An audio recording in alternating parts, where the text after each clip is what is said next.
La parole est à Monsieur Damien Abad.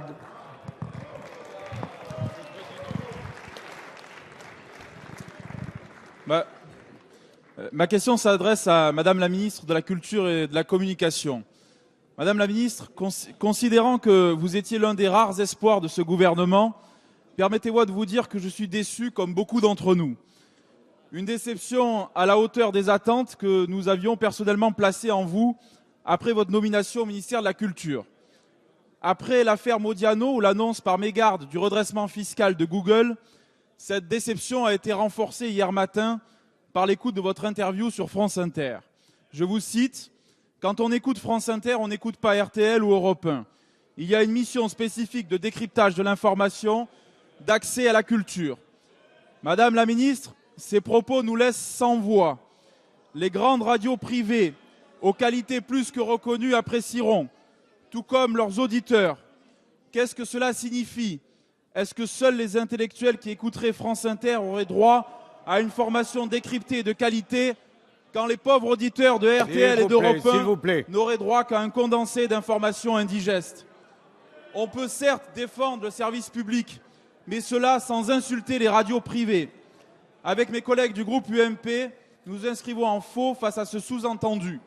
Comme beaucoup d'entre nous qui étions sur le terrain ces dernières semaines, nous avons entendu dans nos départements ces centaines de milliers d'auditeurs. Et nous pouvons nous dire qu'ils ne sont pas moins bien informés en écoutant RTL ou Europe 1, deux radios qui font partie du patrimoine radiophonique et culturel français et qui ont le mérite d'émettre de l'information de qualité 365 jours par an. Alors, Madame la Ministre, ma question est simple. Consentez-vous à présenter vos excuses auprès de ces deux chaînes de radio comme auprès de leurs millions d'auditeurs? La parole est à Madame Fleur Pellerin, ministre de la Culture et de la Communication. S'il vous plaît, on écoute. Merci, Monsieur le Président, Mesdames et Messieurs les députés. Monsieur le député Abad, je vous remercie d'abord pour vos mots aimables du début, même s'ils ont été rapidement démentis par le contenu de votre question. Je voudrais vous dire que je ne vois vraiment pas l'intérêt d'instruire de faux procès dans une période qui est déjà suffisamment compliquée comme cela.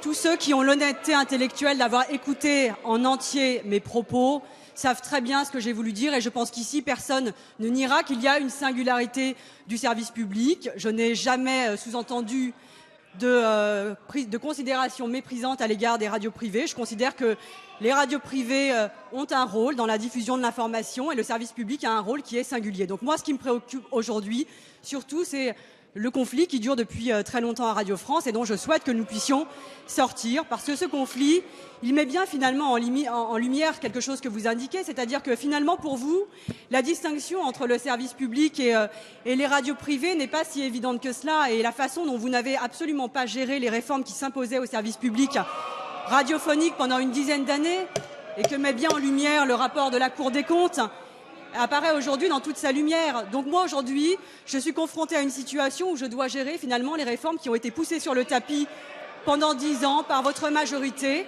Et je le fais avec courage, je le fais avec engagement. Et je souhaite aujourd'hui que ce mouvement social trouve son terme.